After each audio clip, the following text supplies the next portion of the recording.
Hey guys, welcome back to Priya சுராஸ் hut. இது Sunday morning as usual எல்லார் வீட்டு போல் நான்வெஜ் தான். ஃபஸ்ட்டு தம்பிக்கு தான் ரெடி பண்ணிகிட்டு இருந்தேன். தலைவருக்கு செம்ம கோல்ட் ஆகிடுச்சு. தீபாவளி அப்பயே பிடிக்க வேண்டியது இடையிடையே இப்போ ஸ்வீட்டு சாப்பிட ஆரம்பிச்சிட்டாரு. ஆனால் கொஞ்சம் கொஞ்சமாக நான் இந்த கை வைத்தியம் அவருக்கு ஒன்று ஃபாலோ பண்ணுறேன். அதனால் அது போஸ்ட்போன் ஆகிட்டே இருந்துச்சு. நான் இது டாக்டர்கிட்டையுமே கேட்டேன், கொடுக்கலாம், ஒன்றும் தப்பு கிடையாது. எதுவுமே அளவாக ரொம்ப லாங் பீரியட் கேப்பில் கொடுத்தோம் அப்படின்னா ஒன்றும் பிரச்சனை இல்லைன்னு சொல்லியிருந்தாரு. துளசி, கற்பூரவள்ளி இலை, அப்புறம் வெத்தலை, இது 3 இடித்து அந்த சாறை எடுத்து கொடுத்துட்ருந்தேன். இப்போ நேற்றுலேருந்து பிடிக்க ஆரம்பிச்சிருச்சு. ஒரே ஒரு பீஸ் தான் பப்பாளி சாப்பிட்டாரு. நல்லா சளி பிடிச்சிக்க ஆரம்பிச்சிருச்சு.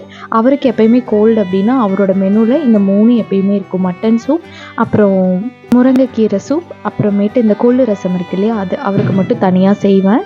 அது எனக்கு இது 3மே நல்லாவே ஒர்க் ஆகும். அது கொடுத்தும் கோல்டு சரியாகலைன்னா தான் நான் டாக்டர்கிட்டயே போவேன். அந்த மாதிரி தான் இருக்கும். எங்களுக்கு சிக்கன் எடுத்தாச்சு. நான் என் வீடியோ ஃபாலோ பண்ணியிருந்தீங்கன்னா உங்களுக்கு தெரிஞ்சிருக்கும். மட்டன் கிரேவி ரெசிபி ரீசெண்டாக ஒன்று போட்டிருந்தேன். அது ஹஸ்பண்டுக்கு ரொம்ப பிடிச்சிருந்துச்சு. இன்றைக்கும் அதே மாதிரியே செய்ய சிக்கனையும்னாங்க. எனக்கு போர் அடிச்சிருச்சு அதே மாதிரியே செஞ்சு. சரி, இன்றைக்கி எதாவது வித்தியாசமாக செய்யலாமேன்னு முன்ன பின்னன்னு மாற்றி போட்டு செஞ்சிட்ருந்தேன்.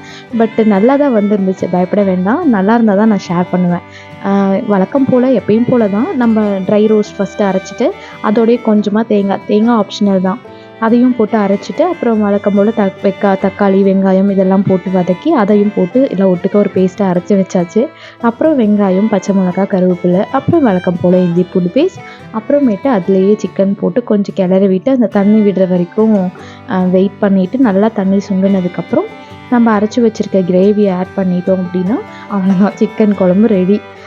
அப்படி இப்படி இப்போ தான் செஞ்சேன், ஆனால் எப்படியோ கரெக்டாக வந்துருச்சு.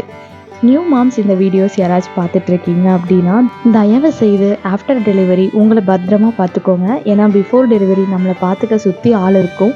ஆஃப்டர் டெலிவரி திரும்பி பார்த்தா யாருமே இருக்க மாட்டாங்க. அப்போ தான் நமக்கு ஒரு அடி விழும். நம்மளை நாம் தான் பார்த்துக்கணும் அப்படின்னு உணர ஆரம்பிப்போம். ஏன்னா எனக்கு இப்போது ஆஃப்டர் டெலிவரி தம்பிக்கு ஃபீட் முடித்ததுக்கப்புறம் சுத்தமாக கால்சியம் இல்லாமல் போயிடுச்சு. ரொம்ப கால் வலி, நைட் ஆனால் திடீர்னு பார்த்திங்கன்னா ஒரு மாதிரி இழுத்து பிடிச்சிக்கிட்டு, எனக்கு குரக்க வலின்னு சொல்லுவாங்கன்னு நினைக்கிறேன், நான் அப்படி தாங்க சொல்வேன். அது பிடிச்சிக்கிட்டு ஒரு மாதிரி செம வலி. நைட்டு 3 o'clock எழுந்து விடிய 6 மணி வரைக்கும் வலி தாங்கலை. டாக்டர்கிட்ட போனால் கால்சியம் கம்மியாக இருக்குதுன்னு டேப்லெட்ஸ் கொடுத்தாங்க. வழக்கம் போல் தம்பியை பார்த்துட்டு அதெல்லாம் எடுக்காமையே விட்டுட்டு இருக்கேன்.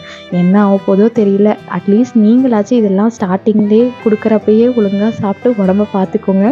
இல்லைன்னா என்ன மாதிரி தான் டேமேஜ் ஆயிடுவீங்க. அதை முடிச்சுட்டு தம்பி பாயெல்லாம் வாஷ் பண்ணி மேலே போட்டுட்டு சண்டே ஒர்க்கிங் டேவாக முடிஞ்சுது. அடுத்த வீடியோவில் பார்க்கலாம். டாட்டா.